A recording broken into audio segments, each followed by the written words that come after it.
سارعين للمجد والعلياء مجدي لخالق السماء وارفع الخفاق أخضر يحمل النور المسطر رددي الله أكبر يا موطني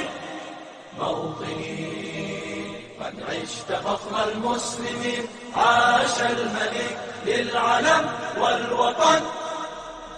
بسم الله الرحمن الرحيم، والصلاة والسلام على خاتم الأنبياء والمرسلين سيدنا محمد عليه أفضل الصلاة والسلام. السلام عليكم ورحمة الله وبركاته. حياكم الله طلاب الصف الأول متوسط في مادة العلوم لموضوعنا لهذا اليوم عن خصائص الطيور. طالبي العزيز، في هذه الحصة سوف نأخذ خصائص الطيور وسنركز بالذات على تحديد هذه الخصائص. إذن أهدافنا لهذا اليوم راح تكون نحدد خصائص الطيور. طبعا درس خصائص الطيور موجود في صفحة 136. خصائص الطيور موجودة في الفصل 11 فصل الحيوانات الفقارية. أخذتم سابقا تصنيف المملكة الحيوانية. تصنف المملكة الحيوانية إلى الحبليات واللا فقاريات. الحبليات تصنف إلى الفقاريات. الفقاريات تنقسم إلى عدة طوائف. إذن شعبة الفقاريات تنقسم إلى طائفة الأسماك أخذتوها سابقا، وطائفة البرمائيات تعرفنا عليها سابقا، وطائفة الزواحف تعرفنا عليها سابقا، وسوف نأخذ اليوم بإذن الله خصائص الطيور. عزيزي الطالب، نسترجع ما أخذناه سابقا. أخذت في الحصص السابقة الحيوانات الفقارية. من مسماها ما معنى كلمة الحيوانات الفقارية أو الفقاريات؟ الفقاريات هي حيوانات تحتوي على عمود فقري، وتتضمن مثل ما ذكرنا سابقا عدة طوائف، منها طائفة الأسماك. طيب، الأسماك كيف تتنفس؟ فكر قليلا طالبي العزيز، بما أن الأسماك تعيش في الماء، كيف تتنفس؟ أحسنتم، تتنفس عن طريق الخياشيم. ما هي الطائفة التي تعيش في الماء وفي اليابسة؟ ما هي الطائفة التي تعيش في الماء وفي اليابسة وتسمى بمسمى بسبب هذه المعيشة؟ أحسنتم، وهي طائفة البرمائيات. طائفة البرمائيات معناها أنها تعيش في الماء وجزء من حياتها في اليابسة. أيضا من الطوائف التي أخذتهم في الحصص السابقة طائفة الزواحف. كيف الجلد في طائفة الزواحف؟ كيف الجلد في طائفة الزواحف؟ الجلد خشن جاف، يوجد فيه حراشف. هذه الدروس أو الطوائف الحيوانات الفقارية تم أخذها في الحصص السابقة. ولاحظوا أنه كلما أخذنا دروسا جديدة كلما كانت أكثر تطورا في تركيب أجسامها. أقلها في الحيوانات الفقارية كانت الأسماك، كلما صعدنا إلى الأعلى اللي هي البرمائيات كانت أكثر تطورا من الأسماك، بعد ذلك الزواحف أكثر تطورا من البرمائيات، واليوم بإذن الله سنتعرف على الطيور وهي أكثر تطورا من الزواحف. أيضا عزيزي الطالب، ما معنى متغيرة درجة الحرارة وثابتة درجة الحرارة؟ أخذناها سابقا. متغيرة درجة الحرارة معناها أن درجة حرارة أجسامها تتغير تبعا للوسط الذي تعيش فيه. بمعنى إذا كان الجو باردا فسوف تصبح أجسامهم باردة، وإذا كان الجو حارا فسوف تصبح أجسامهم حارة. لكن ثابتة معناها أنه مهما تغير الجو فدرجة حرارة جسمها ثابت لا يتغير. أخذنا الفقاريات التالية: الأسماك، الزواحف، البرمائيات في الحصص الماضية. نستذكر ما أخذناه. الأسماك تعتبر متغيرة درجة الحرارة أم ثابتة درجة الحرارة؟ أحسنتم، الأسماك متغيرة درجة الحرارة. البرمائيات هل هي متغيرة درجة الحرارة أم ثابتة درجة الحرارة؟ أحسنتم، متغيرة درجة الحرارة. كذلك الزواحف هل هي تنتمي إلى درجة الحرارة ثابتة أم متغيرة؟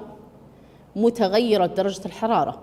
فلاحظوا جميع الطوائف التي أخذناها سابقا، الأسماك والزواحف والبرمائيات، تتغير درجة حرارة أجسامها تبعا للوسط الذي تعيش فيه وتتكيف تبعا لذلك. وسوف نتعرف اليوم على الطيور، وسوف نرى هل هي متغيرة درجة الحرارة أم ثابتة درجة الحرارة. قبل أن نبدأ في درسنا أعزائي الطلاب، اختبر نفسك، هل هذه العبارات صحيحة أم خاطئة؟ وفي نهاية الحصة سنسترجع هل هذه العبارات التي ذكرتها كانت صحيحة؟ هل معلوماتك كانت صحيحة أم خاطئة؟ العبارة الأولى: تستطيع جميع الطيور أن تطير. العبارة الثانية: يوجد أنواع من الريش في الطيور. العبارة الثالثة من وجهة نظرك هل هي صحيحة أم خاطئة؟ الطيور متغيرة درجة الحرارة. العبارة الرابعة: النعامة والإيمو أكبر الطيور. اختبر نفسك، ضع علامة صح أو خطأ أمام العبارة قبل أن نتعرف إلى الدرس، وبعد الدرس سنسترجع هذه العبارات لنرى كيف كانت إجاباتك. نبدأ أعزائي الطلاب في شريحة التركيز. لقد جذب طائر الكيوي انتباه العلماء، فقد أثار فيهم الشك حين حاولوا تصنيفه، فقد أحسوا حين أرادوا تصنيفه على أنه طائر لعدم وجود ذيل، ولأن أجنحته قصيرة مختبئة تحت ريش يشبه الشعر. وطائر الكيوي خجول ولا يطير، وينشط في الليل ويعيش في الأنفاق. هذه شريحة التركيز. من وجهة نظرك طالبي العزيز، لماذا اعتقد العلماء أن طائر الكيوي خدعة؟ من شكله لماذا اعتقدوا أنه خدعة؟ أحسنتم، لأنه لا يطير، فتوقعوا أنه من الحيوانات التي غير موجودة في الخيال فقط، بما أنه لا يطير. كذلك أن أجنحته غير واضحة لأنها مخبأة داخل جناحيه، مخبأة تحت اللي هو الريش اللي يشبه الشعر المغطى في جسمه، فبالتالي قالوا بأنها خدعة وأنه ليس موجودا أساسا هذا الطائر. لكن في نفس الوقت حرصوا العلماء على أنهم يقولون أنه يصنف على أنه طائر. لماذا صنفوه على أنه طائر؟ من وجهة نظركم. أحسنتم، لأن له جناح، ولأن له ريش، ولأن ليس له ذيل، فبالتالي قالوا بأنه طائر، وبأن له أيضا منقار. فهنا سوف نجد أن الطيور قد يكون فيها مميزات وخصائص تشترك فيها جميع الطيور، ولكن قد تنفرد بعض الطيور بصفات معينة قد يشك العالم أو الشخص في أنه يدرجها تحت هذه الطائفة.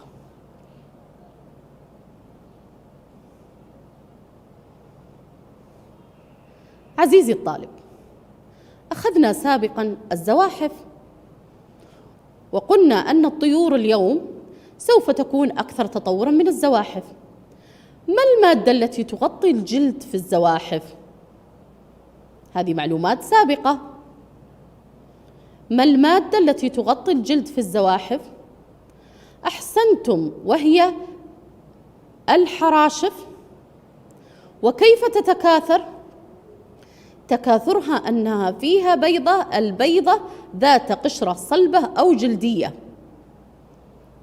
والتكاثر فيها قلنا أن الإخصاب داخلي. الطيور بإذن الله سوف نتعرف على المادة التي تغطي الجلد، وسوف نتعرف على التكاثر في نهاية درس اليوم. سنلاحظ في نهاية درس اليوم ونختبر معلوماتنا السابقة.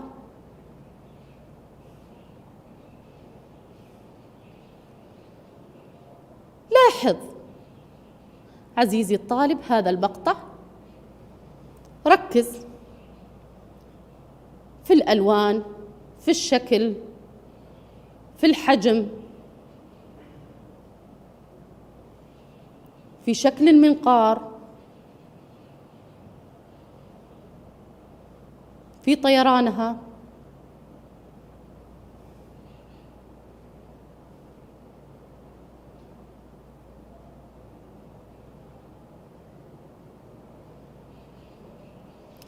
ماذا لاحظتم أعزائي الطلاب؟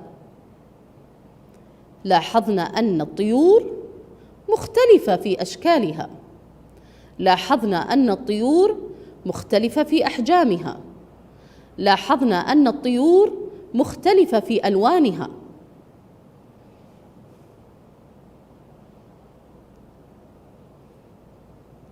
بما أن لاحظنا أن الطيور مختلفة في أشكالها، في أحجامها، في ألوانها، وبالتالي يوجد لها أمثلة كثيرة.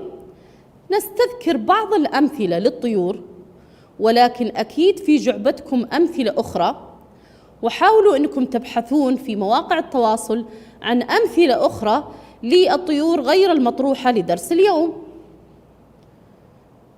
الحمام، النعامة،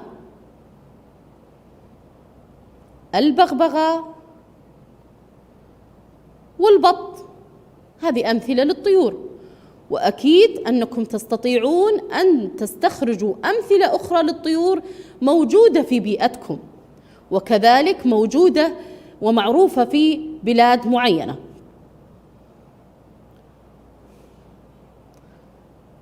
ماذا تلاحظ خلال الصورة؟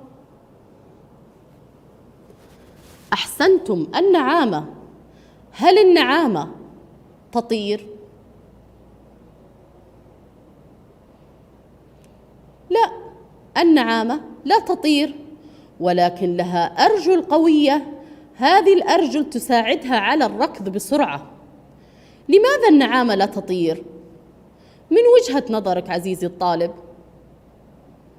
لأنها كبيرة في الحجم، فسبحان الله تندرج من الطيور لأن لها خصائص تندرج تحت طائفة الطيور. من هذه الخصائص أن لها منقار، أن لها أجنحة. لاحظ عزيزي الطالب كيف حركة النعامة. هل لاحظت؟ تستطيع الركض بسرعة وبقوة، ولكن لا تستطيع الطيران.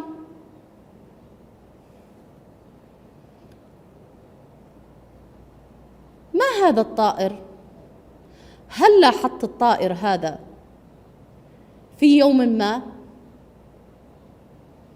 هذا طائر البجع، طبعا يعيش في الماء، يلتقط فريسته وهي الأسماك بمنقاره. ولاحظوا أن منقاره يوجد فيه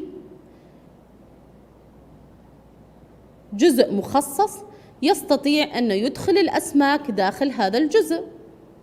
فهذه من خصائص الطيور، أن لها أجنحة، أن لها منقار، ولكن فيها مميزات أخرى. كل طائر يختلف عن الطيور الأخرى، فسبحان الله في خلقه.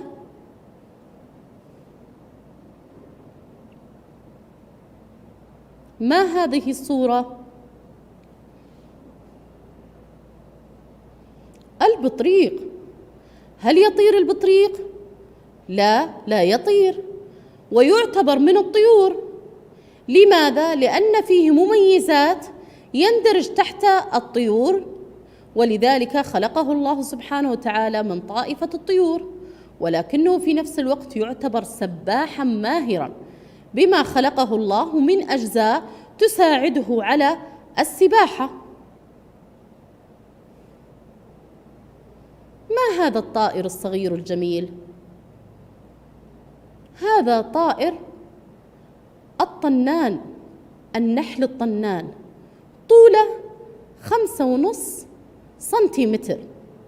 لاحظ طوله بالنسبة لأصبع، يعني صغير جدا، 5.5 صغير جدا، وهذا أصغر طائر موجود اللي هو طائر الطنان. فسبحان الله في خلقه. طائر الدوري. طائر الدوري يطير على الأغصان بكفاءة عالية، طيران سريع جدا، وبالتالي هذه ميزة. فنلاحظ أننا نجد هناك أنواع كثيرة من الطيور تعرفنا عليها، ولكن هذه الطيور كل طائر له ميزة وخصائص معينة، وفي نفس الوقت يشترك مع طيور أخرى في خصائص أخرى. بما أن ذكرنا في بداية الحصة أن طائفة الطيور تندرج تحت الفقاريات، فبالتالي جميع الطيور تعتبر فقارية أو فقاريات. ما معنى ذلك؟ من معلوماتك السابقة طالبي العزيز، ما معنى فقاريات؟ أحسنتم، أنها يوجد فيها عمودا فقري ويوجد فيها جهازا عظمي. هذا الجهاز يعطي الطائر شكلا محددا، يعطي الطائر خاصية أنه يستطيع أنه يتحرك ويتكيف مع بيئته. تخيلوا لو أن الطائر لا يوجد فيه عمود فقري ولا يوجد فيه جهازا عظمي، ماذا يحدث له؟ لا يستطيع أن يتحرك. وبالتالي من حكمة الله سبحانه وتعالى أن الكائنات الفقارية تستطيع أنها تتكيف مع بيئتها بناء على ما خلقه الله سبحانه وتعالى في جهازها العظمي. بناء على الصورة التي أمامك، لاحظ عزيزي الطالب أشعة الشمس الجدا حارة، البرودة الشديدة، ومع ذلك تعتبر الطيور درجة حرارة أجسامها ثابتة. نحن ذكرنا سابقا أن الأسماك والزواحف والبرمائيات درجة حرارتها تتغير بناء على الوسط الذي تعيش فيه. الآن طائفة الطيور أكثر تطورا من الطوائف السابقة، وبالتالي درجة حرارة أجسامها ثابتة، تبقى ثابتة مهما تغير عندك الجو. جو حار لا زالت أجسامها ثابتة درجة حرارتها، الجو بارد ما تتغير درجة حرارتها. الإخصاب في الطيور تتشابه مع الزواحف، وهو إخصابا داخلي.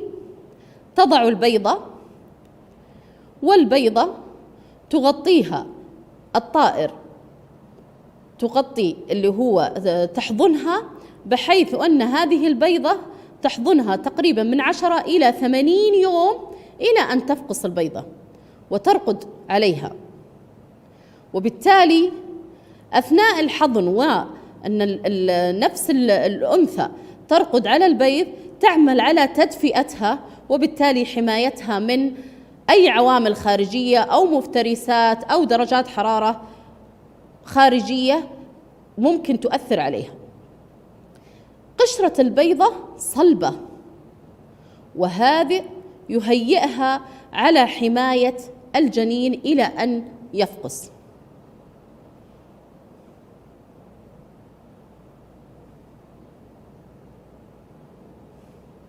لاحظ عزيزي الطالب، الآن أمامك أشكال مختلفة للطيور، هنا ألوانها جميلة، هنا ألوانها قريبة من الوسط الذي تعيش فيه، هنا ألوانها مختلفة. ما الذي يميز الطيور إلى أنك تجد ألوانا مختلفة فيها؟ هو وجود الريش الذي يغطي جسمها. هل الريش له فائدة؟ هل الريش له فائدة بالنسبة للطائر؟ نعم، قد يكون تمويه. يعني لاحظوا الطائر الذي أمامك الآن لونه قريب من لون الوسط الذي تعيش فيه، وبالتالي يحميه من أي مؤثرات خارجية. أيضا ألوانها جميلة تجذب. أيضا فائدة الريش حمايته من البرودة، بمعنى أن الريش يغطي جسم الطيور، وبالتالي تعتبر الطيور الوحيدة من الحيوانات التي تتميز بوجود الريش. الطيور الوحيدة من الحيوانات التي تتميز بوجود الريش. النعامة قلنا أنها لا تطير، ولكن مع ذلك بسبب وجود الريش صنفت من الطيور. الكيوي لا يطير وصنف من الطيور بسبب وجود الريش. ما الميزة الأخرى أيضا الموجودة في الطيور؟ لاحظ، لها أرجل، والميزة المهمة جدا في الطيور من اسمها طيور أن لها جناحان لتطير. إذن هذه خاصية من الخصائص التي قد تجدها في طيور، بعض الطيور. إذن هل جميع الطيور تطير؟ الإجابة لا، لأن في طيور تصنف كطيور ولكنها لا تطير بسبب مميزات أخرى تشترك فيها مع الطيور الأخرى.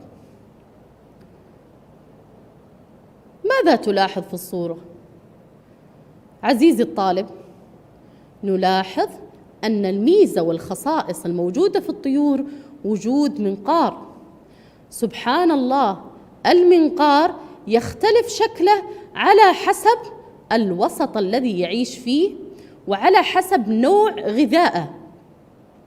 فمثلا طائر العقاب نلاحظ كيف شكل المنقار، لأنه مفترس وبالتالي يتغذى على اللحوم. بعض الطيور مثلا البغبغاء تتغذى على النباتات، وبالتالي شكل المنقار على حسب نوع تغذيته.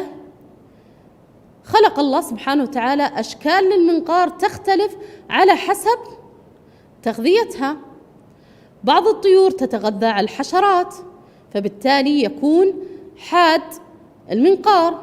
بعض اللي هو الطيور مثل البط يتغذى على البذور. يعني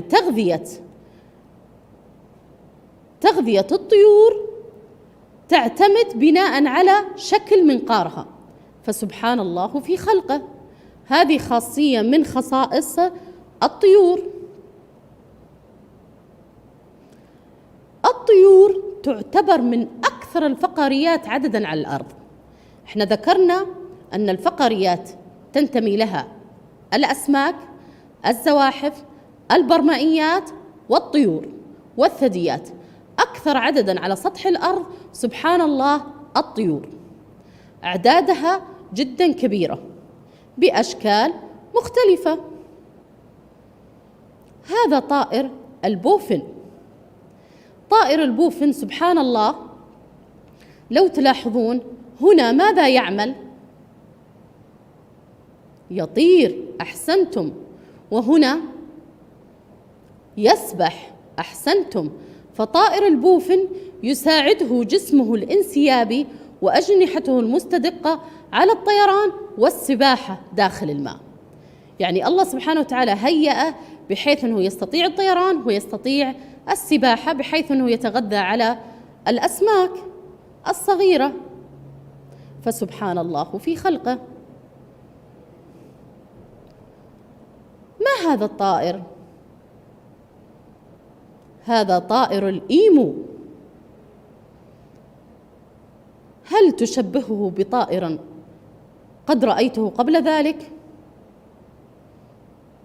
نعم، أحسنتم، يشبه طائر النعامة، كبيرة في حجمها ولكنها لا تستطيع الطيران، يغطي جسمها الريش ويوجد لها منقار، ولكنه مثل النعامة يستطيع الركض بسرعة بسبب أرجله القوية.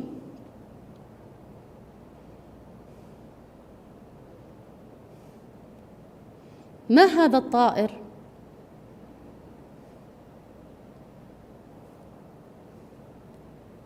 من شكل منقارة طائر مفترس، هذا طائر العقاب. هذا الطائر يتغذى على الحيوانات المفترسة.